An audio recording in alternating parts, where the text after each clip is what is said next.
आप सबको जय मसीह की। प्रभु आप सबको आशीष दे। प्रभु का एक बार फिर से धन्यवाद हो कि उसने एक और दिन हमारी ज़िंदगी में जोड़ा, जिसमें कि हम बैठ के प्रभु के वचन के द्वारा आपस में बातचीत कर सकें और देखें कि प्रभु आज हमें क्या बताया चाहता है। हम पढ़ेंगे पहला कुरिन्थियों उसका पहला अध्याय और 18 से 31 आयत। और देखिए परमेश्वर का वचन यहाँ पर कहता है, क्योंकि क्रूस की कथा नाश होने वालों के लिए मूर्खता है, परंतु हम उद्धार पाने वालों के लिए परमेश्वर की सामर्थ है। क्योंकि लिखा है कि मैं ज्ञानवानों के ज्ञान को नष्ट करूँगा और समझदारों की समझ को तुच्छ कर दूँगा। कहाँ रहा ज्ञानवान, कहाँ रहा शास्त्री, कहाँ रहा इस संसार का विवादी? क्या परमेश्वर ने संसार के ज्ञान को मूर्खता नहीं ठहराया? क्योंकि जब परमेश्वर के ज्ञान के अनुसार संसार ने ज्ञान से परमेश्वर को ना जानना, तो परमेश्वर को ये अच्छा लगा कि इस प्रचार की मूर्खता के द्वारा विश्वास करने वालों को उद्धार दे। यहूदी तो चिन्ह चाहते हैं और यूनानी ज्ञान की खोज में है, परंतु हम तो क्रूस पर चढ़ाए हुए मसीह का प्रचार करते हैं, जो यहूदियों के लिए ठोकर का कारण और अन्य जातियों के लिए मूर्खता है। परंतु जो बुलाए गए हैं, क्या यहूदी क्या यूनानी, उनके निकट मसीह परमेश्वर की सामर्थ और परमेश्वर का ज्ञान है।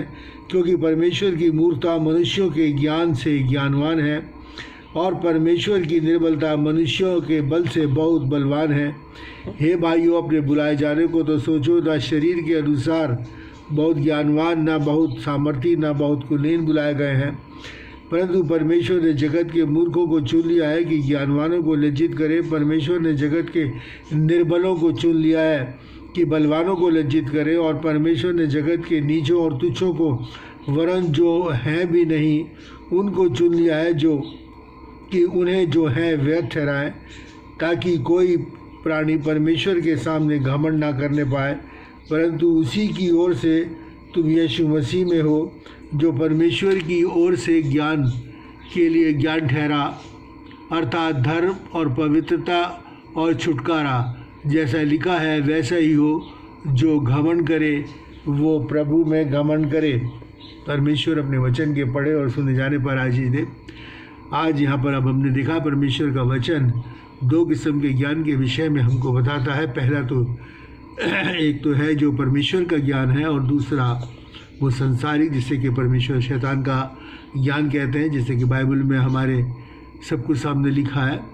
और परमेश्वर का ज्ञान और परमेश्वर की सामर्थ जो है वो प्रभु यीशु मसीह है, और ये सारा कुछ क्रूस की गाथा के अंदर है। और अगर जिसने क्रूस की गाथा को तुझे जाना, वो इंसान जो है वो मैं बुद्धिमान नहीं मानता उसे, क्योंकि सारे भेद इसी में छुपे हुए हैं। बुद्धि और ज्ञान के भंडार सारे इसी में हैं, प्रभु यीशु मसीह में ही हैं। और प्रभु यीशु मसीह को जानना या क्रूस की गाथा को जानना ही परमेश्वर को जानना है, परमेश्वर के ज्ञान को जानना है। और आज थोड़ा सा इसी विषय में हम गौर करेंगे कि किस तरीके से, क्योंकि लिखा है कि क्रूस की कथा नाश होने वालों के लिए मूर्खता है। और 19वें आयत में लिखा है कि कहाँ रहा कि मैं ज्ञानवानों के ज्ञान को नष्ट करूँगा और समझदारों की समझ को तुच्छ कर दूँगा। परमेश्वर का सम्मुख संसारिक ज्ञान या हमारा अपना ज्ञान कोई अहमियत नहीं रखता, उसकी कोई वैल्यू नहीं है। क्योंकि जहाँ नाश होने का वचन ने लिखा है, नाश होने वालों के लिए ये व्यर्थ की एक बात है, क्योंकि उन्होंने इस ज्ञान से उन्हें कोई मतलब ही नहीं। वो तो संसारिक ज्ञान को ही अपने उसको परमेश्वर के ज्ञान के तरह समझते हैं, उसी की तरह मानते हैं कि जो संसारिक ज्ञान उनको है उनके पास बस वही है, बाकी और कुछ कोई ज्ञान नहीं है। लेकिन ये संसारिक ज्ञान जो है परमेश्वर के सामने बिल्कुल नगण्य है, बिल्कुल शून्य है, क्योंकि परमेश्वर का ज्ञान बहुत महान है, बहुत महान है। और पहला तीमुथियुस उसके 6 और 20 के अंदर लिखा है कि इसे तो ज्ञान कहना ही भूल है, संसारिक ज्ञान को तो ज्ञान कहना ही भूल है, परमेश्वर के वचन के अंदर लिखा है। अब हम देखेंगे यहाँ पर परमेश्वर का वचन क्या कहता है। हम पढ़ते हैं मत्ती 15 बाब और उसकी 8 और 9, मत्ती 15 8 और 9 में देखें परमेश्वर का वचन हमें क्या बताता है। यहाँ पर लिखा है, ये लोग होठों से तो मेरा आदर करते हैं परंतु उनका मन मुझसे दूर रहता है। ये व्यर्थ मेरी उपासना करते हैं क्योंकि मनुष्यों की विधियों को धर्म उपदेश करके सिखाते हैं। मनुष्यों की विधियों को ऐसे बताते हैं जैसे कि यही ईश्वर का संदेश है। और परमेश्वर कहता है इस ऐसे लोगों की जो उपासना है, ऐसे लोगों की जो आराधना है, वो मेरी दृष्टि में उसका कोई मूल्य नहीं है। और एक और बात परमेश्वर के वचन में लिखी है, 2 कुरिन्थियों उसके 13:8 में लिखा है कि हम सत्य के लिए तो कुछ कर सकते हैं पर सत्य के विरोध में हम कुछ नहीं कर सकते। सत्य के लिए, सत्य कौन है? प्रभु यीशु मसीह। हम प्रभु यीशु मसीह के लिए हम सब कुछ कर सकते हैं, जैसे कि उसने हमें आदेश दी है कि गरीबों को, दीन दुखियों को देखो, लोगों की सेवा करो, ये कार्य भलाई करो अपने जीवन के अंदर। सत्य के लिए करना है ये कार्य। लेकिन क्या हम अपने प्रभु परमेश्वर के विरोध में खड़े हो सकते हैं? सत्य के विरोध में कोई नहीं खड़ा हो सकता, प्रभु यीशु के विरोध में कोई नहीं खड़ा हो सकता। और जो ऐसा मन में विचार भी करता है तो वो महामूर्ख है, क्योंकि इसके परमेश्वर के विरोध में खड़ा होना, जो इतना सामर्थ्य जिसने के सारे ब्रह्मांड को बनाया, सारी सृष्टि की जिसने रचना करी, क्या उसके विरोध में ये छोटा सा नगण्य मनुष्य, ये तुच्छ प्राणी का खड़ा हो सकता है? नहीं। ऐसा विचार भी अगर किसी के मन में है तो वो बिल्कुल व्यर्थ है। और अगर आप सोचें कि मैं अपनी इस संसारिक ज्ञान की बहुत पढ़ाई लिखाई डिग्रियां मेरे पास हों और उसको लेकर अगर मैं चाहूँ परमेश्वर के पास जाना चाहूँ कि मुझे कोई ऊंचा पद मिल जाए या परमेश्वर मुझे कुछ ऊपर उठा दे, तो ये व्यर्थ है। परमेश्वर के पास जाना नहीं। परमेश्वर कहता है, कहेगा कि तू मूर्ख है, इसकी मेरे सामने कोई वैल्यू नहीं। ये ज्ञान तो बहुत निम्न स्तर का है जो इस संसार में मनुष्य ने दिया। परमेश्वर का ज्ञान को आप देखें कि परमेश्वर से पहले भी मैंने आपको बताया था, जिसमें लिखा है कि सूरज चांद सितारों को देखो, मछलियों से पूछो, पशु पक्षियों को देखो, ये बताएंगे। इनसे पता चलेगा कि मेरी सामर्थ्य कितनी है, मेरा ज्ञान कितना बड़ा, कितनी बड़ी मैंने इस सृष्टि की रचना करी है। परमेश्वर के वचन में लिखा है, क्या कोई पहाड़ को बना सकता है? कोई नहीं बना सकता। तो ऐसे महान परमेश्वर के सामने अगर हम जाते हैं ये छोटे से ज्ञान को लेके, तो व्यर्थ है। इसी के साथ हम देखें 1 कुरिन्थियों 3 और उसकी 19 और 20। 1 कुरिन्थियों 3 और उसकी 19 और 20 में क्या लिखा है? क्योंकि इस संसार का ज्ञान परमेश्वर के निकट मूर्खता है, जैसा लिखा है, वह ज्ञानियों को उनकी चतुराई में फंसा देता है। और फिर प्रभु ज्ञानियों के विचारों को जानता है कि वो व्यर्थ हैं। ज्ञानी को, क्योंकि परमेश्वर को अपने समझ, अपने ज्ञान से, इस संसारिक नॉलेज से जानना व्यर्थ है। और एक बार जानने की कोशिश करी तो परमेश्वर ने लिखा है कि वो भटक गए। रोमियो की पत्री के अंदर लिखा है।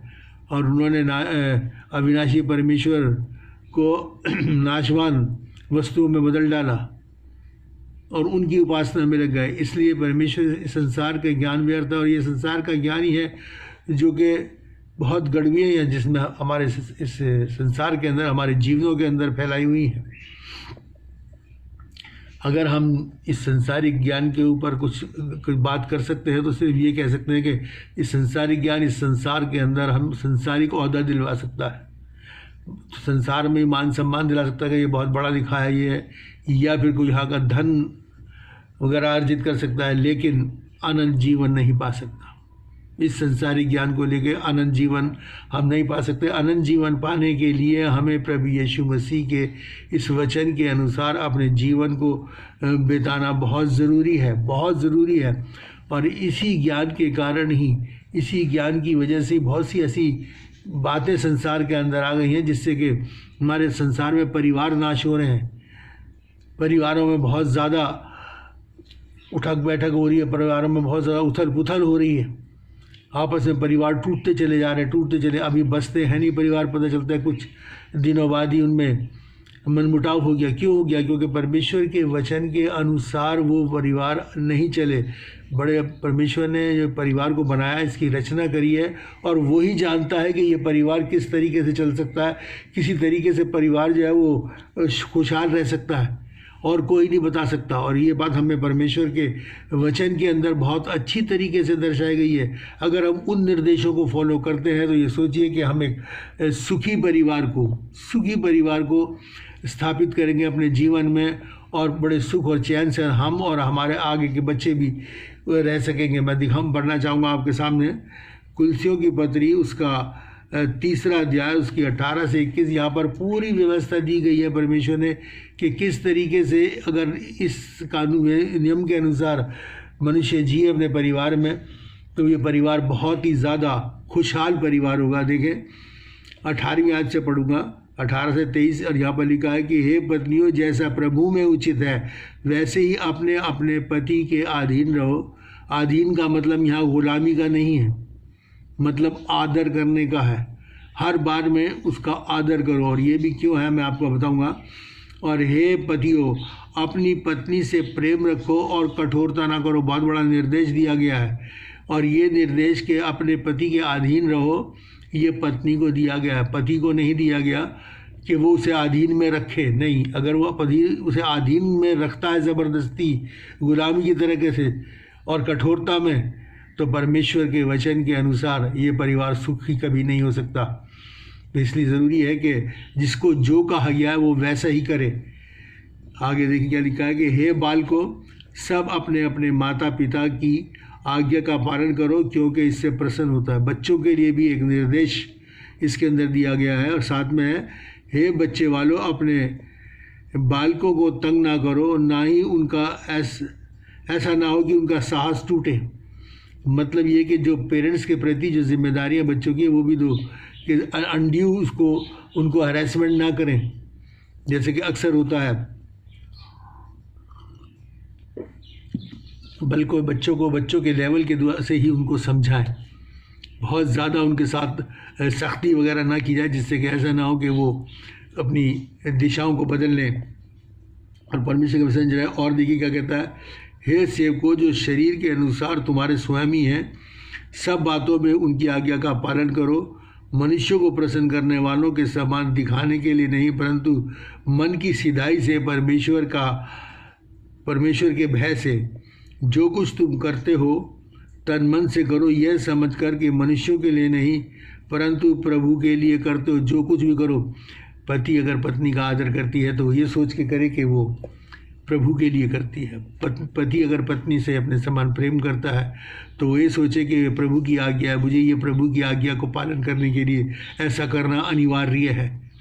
और सिर्फ अनिवार्य है ही नहीं, बल्कि इससे उसका परिवार भी सुखी रहेगा। और बच्चों को अपने माता पिता का आदर मानना, ये एक उत्कृष्ट उदाहरण है जीवन का, सुखी जीवन का, और एक सच्चे मसीह जीवन का भी, और एक सुखी जीवन का। संसार में कोई भी इन नियमों का पालन करेगा, मैं बता सकता हूँ, कहता हूँ, गारंटी से कह सकता हूँ कि वो परिवार सुखी होगा, बहुत ज़्यादा सुखी होगा। और देखिए कि क्या लिखा है, 1 कुरिन्थियों 13 और उसकी 3, 1 कुरिन्थियों और 13 और उसकी 3 भी मैं आपके सामने पढ़ दूँ। जहाँ पर लिखा है 1 कुरिन्थियों 11 और उसकी 3।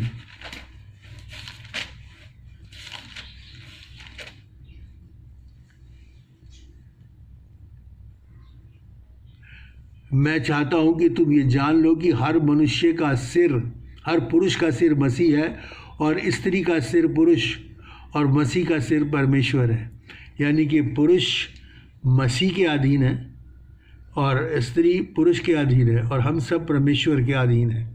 और इसीलिए परमेश्वर के वचन ने लिखा है कि ये काम ऐसे ये सोच के करो कि परमेश्वर के लिए करते हो, परमेश्वर के लिए करते हो, क्योंकि हमें मसीह की अधीनता है। और मसीह की अधीनता में अगर हम रह के अपने परिवार का संचालन करेंगे तो ये सोच लीजिए कि हमारा एक सुखी परिवार होगा। वही स्वभाव हमारा होगा जैसे मसीह यीशु का था, दया का, नम्रता का, करुणा का, दया, भलाई का, मेल का।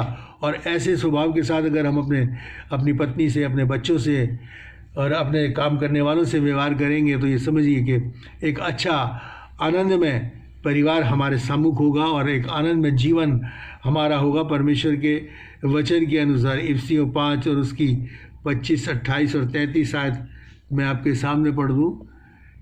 इफिसियों 5 और उसकी 25, 33 और 28। और यहाँ पर परमेश्वर का वचन हमको बहुत अच्छा सफाई से बताता है। देखिए ये परमेश्वर का वचन यहाँ पर क्या कहता है, इफिसियों 5 उसकी 25। हे पतियों अपनी अपनी पत्नी से प्रेम रखो, जैसा मसीह ने कलीसिया से प्रेम रखा और अपने आप को उसके लिए दे दिया, मतलब पूरी कुर्बानी उसको देने के लिए तैयार हो, उनकी हर तरीके से उनकी सहायता मदद करने के लिए कि उस वचन। और उसके बाद दिखा 28, इसी प्रकार उचित है कि पति अपनी पत्नी से अपनी देह के समान प्रेम करे, जैसा वो अपने आप से प्रेम करता है वैसे ही प्रेम करे। इसलिए कहीं पर भी अधीनता या गुलामी नहीं है, बल्कि समान अधिकार है कि बिल्कुल वैसे ही हमें करना है। और 33 में लिखा है, पर तुम में से हर एक अपनी अपनी पत्नी से अपने समान प्रेम रखे, और पति भी अपनी पत्नी भी अपने पति का भय माने। ये है आदर। भय माने का मतलब है डरने का मतलब ये नहीं कि डर के रहे। भय माने का मतलब है कि उसका आदर माने, जैसे हम परमेश्वर का भय मानते हैं, उसका आदर करते हैं। इसी तरीके से ये सुखी परिवार है। और संसार का परिवार में तो बहुत सी बातें हमारे सामने आ जाती हैं, बहुत सी बातें संसार में जो कि इस परिवार को विनाश कर रही है, परिवार से संबंधित ही नहीं है। और इसीलिए परमेश्वर का वचन कुलसियों 2 और उसकी 8 में क्या लिखता है, चौकस रहो कि कोई तुम्हें उस तत्व ज्ञान और व्यर्थ धोखे के द्वारा अपना आहेर मतलब शिकार ना बना ले, जो मनुष्यों की परंपराई और आदि शिक्षा के अनुसार तो है, परंतु मसीह की शिक्षा के अनुसार नहीं है। प्रभु यीशु मसीह की शिक्षा के अनुसार नहीं है। ऐसी बहुत सी बातें संसार के अंदर है जो लोगों को वर्गलाती हैं, जो परिवार से बाहर निकाल देती हैं, परिवार बसने भी नहीं देती। क्या है आजकल बहुत चला हुआ है, लिव इन रिलेशनशिप। लोग बर्बाद हो रहे हैं इसके अंदर, बहुत बर्बाद हो रहे हैं। ख़ास तौर से लड़कियां, लेडीज़ जो है वो बर्बाद हो रही हैं जो इस लिव इन रिलेशनशिप के चक्कर में। फिर आता है एक्स्ट्रा मैरिटल अफेयर, परिवार का नाश हो रहा है। और ये मैं ये बातें इसलिए दे रहा हूँ, और ये गे प्रथा जो चली है बहुत अच्छी तरह समझ सकते हैं। इन चीज़ों से परिवार नाश हो रहे हैं, और इन चीज़ों को ये संसारी ज्ञान के अनुसार तो है, लेकिन परमेश्वर के ज्ञान के अनुसार नहीं है। और ये चीज़ें आने से परिवारों में मनमुटाव और इस परिवार टूटते चले जा रहे हैं, क्योंकि ये सारी बातें जो हमारे अंदर ये शैतान की हैं, ये संसार की, और संसार की इसलिए भी है कि संसार में इनको गवर्नमेंट्स ने मान्यता दे रखी है। आजकल इस चीज़ को कानूनन पास किया जा रहा है कि ये सब चीज़ें जायज़ हैं। तो आप सोच लीजिए कि ये संसार का ज्ञान जो है कहाँ लेके जा रहा है। ये सारा अनरेस्ट जो है वो इसी वजह से है कि लोगों ने परमेश्वर के ज्ञान को छोड़कर और इस संसारी ज्ञान को, इस मनुष्य के ज्ञान को अपने अंदर रख लिया है। और इसी कारण जो है ये सारी गड़बड़ियाँ हमारे अंदर पाई जाती हैं। अगर हम पढ़ें पद 21 और 22, और इसमें लिखा कि यहूदी तो क्योंकि जब परमेश्वर के ज्ञान के अनुसार संसार ने परमेश्वर को ना जानना चाहा, तो परमेश्वर को ये अच्छा लगा कि इस प्रचार की मूर्ता के द्वारा विश्वास करने वालों को उद्धार दे। जब लोगों ने परमेश्वर के इस ज्ञान के अनुसार परमेश्वर को न जानना चाहा, क्योंकि परमेश्वर को जानने के लिए परमेश्वर के ही ज्ञान के अनुसार हम उसे जान सकते हैं। अपनी बुद्धि और ज्ञान से उसे हम ना जान सकते हैं, ना हम समझ सकते हैं। क्योंकि जैसा अभी मैंने कहा, जैसे कि लोगों ने कोशिश भी करी और वो भटक गए। क्योंकि इसमें लिखा है रोमियो 1 और उसकी 21 और 23, रोमियो 1 और 21 से 23 में मैं आपके सामने पढ़ दूँ। यहाँ पर क्या लिखा है, इस कारण परमेश्वर को जानने पर भी उन्होंने परमेश्वर के योग्य बड़ाई और धन्यवाद ना किया, परंतु व्यर्थ विचार करने लगे, यहाँ तक कि उनका मन अंधेरा हो गया और अपने आप को बुद्धिमान बनाकर मूर्ख बन गए, और अविनाशी परमेश्वर की महिमा को नाशवान मनुष्य, पक्षियों और चौपायों रेंगने वाले जंतुओं की मूर्तियों के समानता में बदल डाला। परमेश्वर को तो भूल गए, मगर जो चीज़ परमेश्वर ने रची थी उसकी उपासना करने लगे। और इस तरीके से संसार जो है वो भटक गया, पाप में हो गया। परमेश्वर को तो नहीं जाना उन्होंने अपने ज्ञान के अनुसार, जबकि परमेश्वर ये पता था कि परमेश्वर है, बल्कि वो दूसरी बातों में लग गए। बहुत सी युक्तियाँ उन्होंने अपने लिए निकाल ली, क्योंकि परमेश्वर के वचन में लिखा है कि बुद्धि और ज्ञान के कुलसियों 2:3 में लिखा है, बुद्धि और ज्ञान के सारे भंडार प्रभु यीशु मसीह में छिपे हैं, और प्रभु यीशु मसीह ने इस वचन के अंदर हमको प्रकट किए हैं। अगर इस वचन के अनुसार चलेंगे तो एक ना सिर्फ हमारा बल्कि परिवार नहीं समाज का, इसी तरीके से आगे पूरे के पूरे देश का और संसार में सुख का आलम होगा। एक आनंदमय जीवन हम व्यतीत कर सकते हैं अगर परमेश्वर के अनुसार चलें, क्योंकि ये वचन जैसे हमने पहले ही पढ़ा बताया कि ये हमको दिया इसलिए गया कि हम बुद्धिमान बने परमेश्वर का जन और एक अच्छा जीवन व्यतीत करना हम सीखें।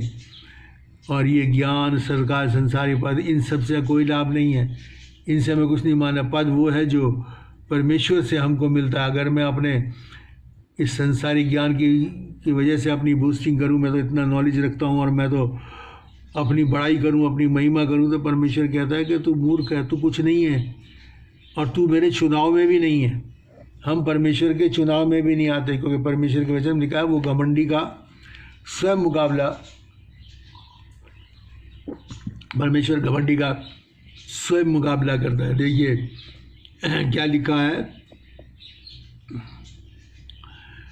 लूका उसका 10 और 21 में लिखा है, हे स्वर्ग और पृथ्वी के प्रभु, मैं तेरा धन्यवाद करता हूँ कि तूने इन बातों को ज्ञानी और समझदारों से छिपा रखा और बालकों पे प्रकट किया। बालकों पे प्रकट किया। बालक कौन है? मत्ती 15, मत्ती 18 और उसकी 3 से 5 में परमेश्वर का वचन हमको बताता है। और यहाँ पर लिखा है कि मत्ती क्या कि तुम एक बालक की नहीं, जब तक एक बालक को ग्रहण न करो, एक बालक की नहीं अपने आप को ना बनाओ। बालक की नहीं बनाने से मतलब ये है कि अपने आप को ऐसा निर्मल, ऐसा शुद्ध मन का, जैसे एक बालक का मन होता है वैसे न बनाओ, तो परमेश्वर का राज्य में प्रवेश नहीं कर सकते। और यहाँ पर वो कहता है इसी तरीके से तूने किन को पकड़ा?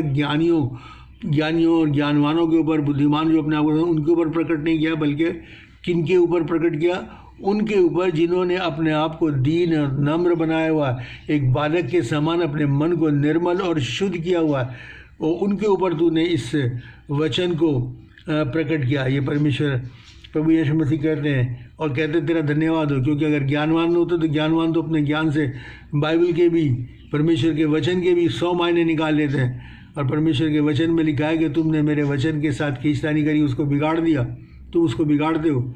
जो ज्ञानवान जो है वो अपने ज्ञान से परमेश्वर के वचन की व्याख्या करना चाहता है, लेकिन जो अपने मन को दीन करता है, जो एक बालक के समान निर्मल और शुद्ध होता है, वो परमेश्वर उस पर अपने वचन को भी प्रकट करता है और वो वचन को उसी तरीके से लेता है, ग्रहण करता है, उसी तरीके से आगे पहुंचाता है जिस तरीके से एक परमेश्वर वो चाहता है, जिस तरीके से कि परमेश्वर चाहता है कि हम ऐसा ही करें।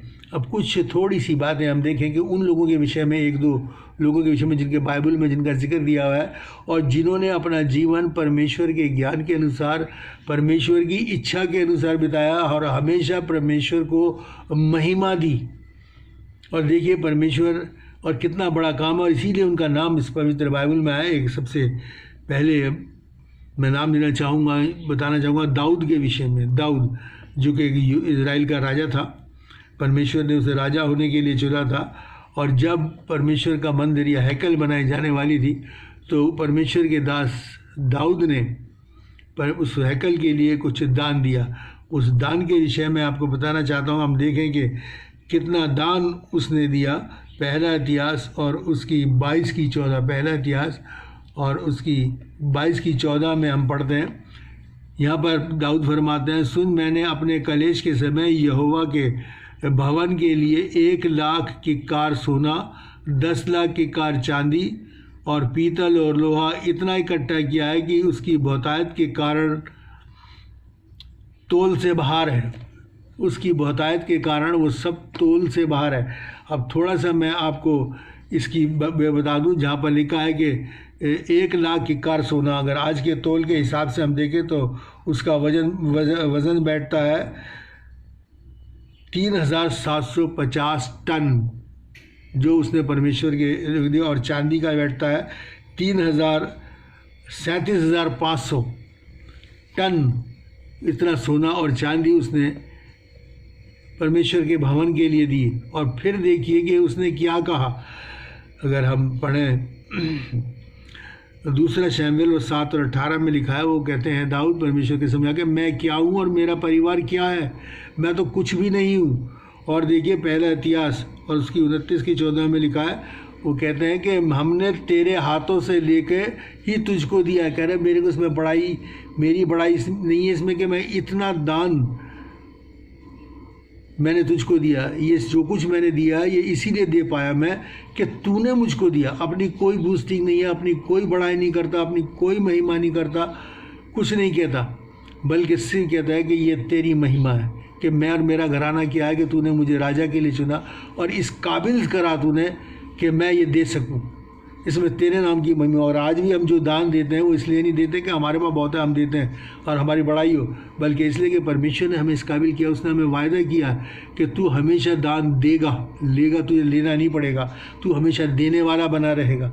वो अपने वायदों को अपने लोगों को ऊपर पूरा करता है जो उसकी इच्छा के अनुसार चलते हैं। और आजकल हम दान देते हैं तो क्या होता है, ज़्यादातर कभी मेरे नाम की प्लेट लगा दी जाए, मेरा नाम अनाउंस किया जाए कि मैंने इतना दिया, या एक मेरे नाम की ये चीज़ लगा दी जाए वहाँ पर। लेकिन देखिए टनों सोना और चांदी देने के बाद, हज़ारों टनों सोना चांदी देने के बाद भी वो कहते हैं कि ये मेरी बड़ाई नहीं, ये ग्रेटनेस है परमेश्वर के लोगों की, परमेश्वर के जो भक्त है जो उसके अनुसार अपने जीवन को व्यतीत करते हैं। दूसरा मैं उदाहरण देने जाऊँगा, दाऊद के बेटे थे सुलेमान, उनकी जब तक उसने कहा था जब तक तू मेरे साथ साथ चलता रहेगा मैं तुझे भाग्यवान किए रहूँगा, तुझे उठाए रहूँगा।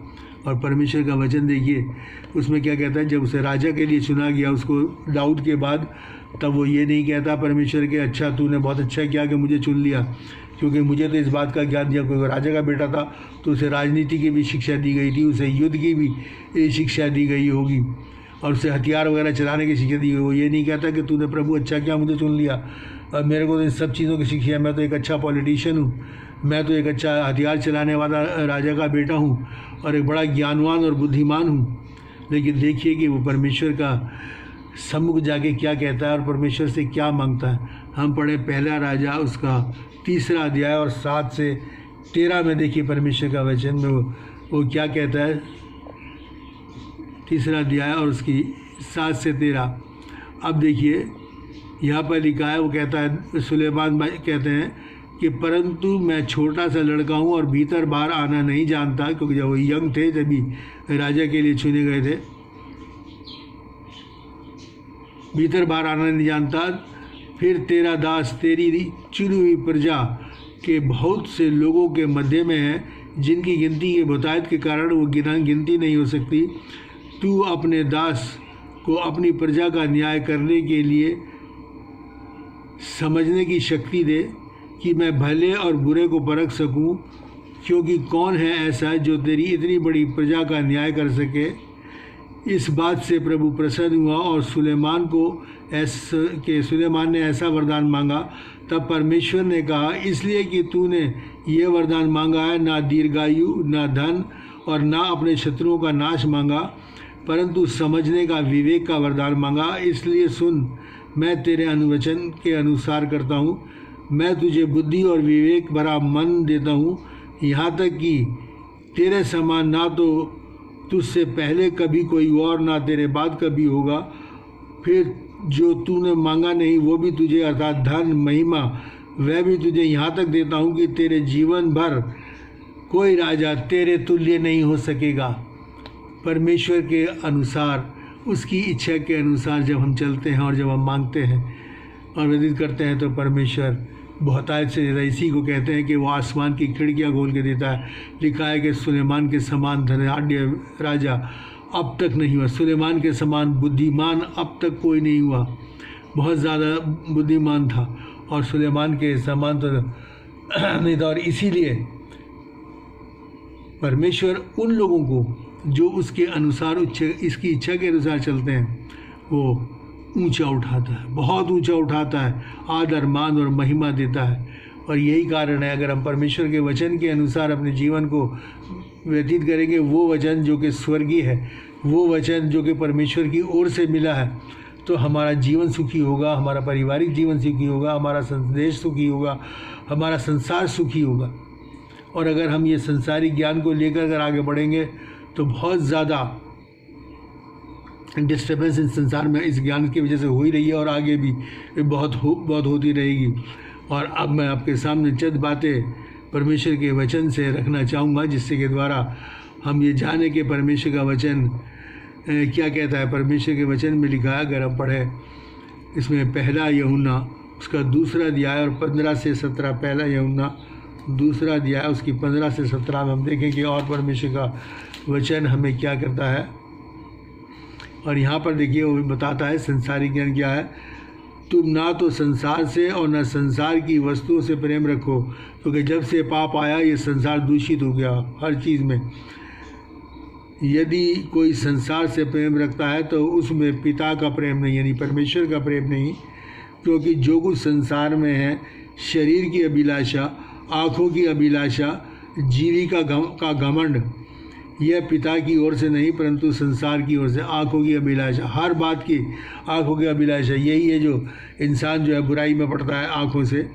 और वो कहता है जीविका का घमंड, यही वो घमंड है जिसके विषय में कहा कि मैं अपने ज्ञान के ऊपर, अपने जीविका के घमंड से मतलब है कि अपने औहदे पर, अपने रुतबे पर, अपने उस धन पर जिस पर मैं भरोसा करता हूँ। वो कहता है ये सब संसार की होता है। संसार और उसकी अभिलाषाएं मिटते जाते हैं, पर जो परमेश्वर की इच्छा पर चलता है वो सर्वदा बना रहेगा।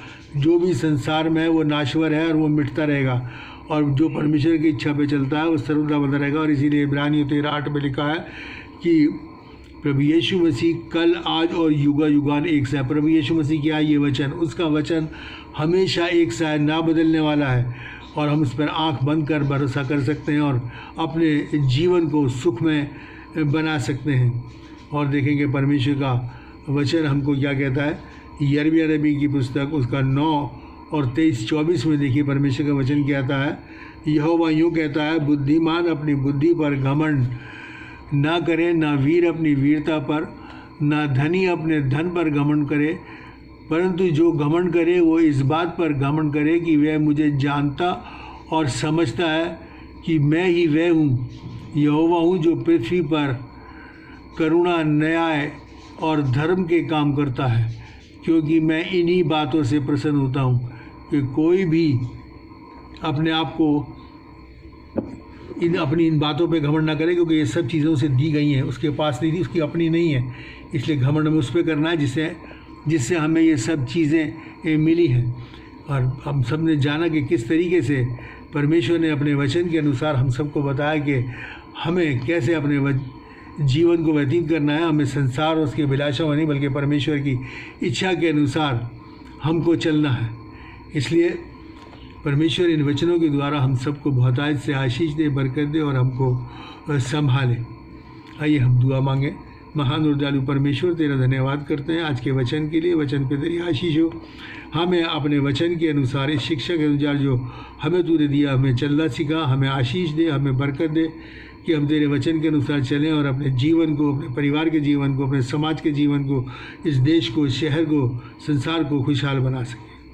सबके लिए आशीष मांगते हैं, सबके लिए प्रार्थना करते हैं। सबकी अगुवाई और रहनुमाई कर।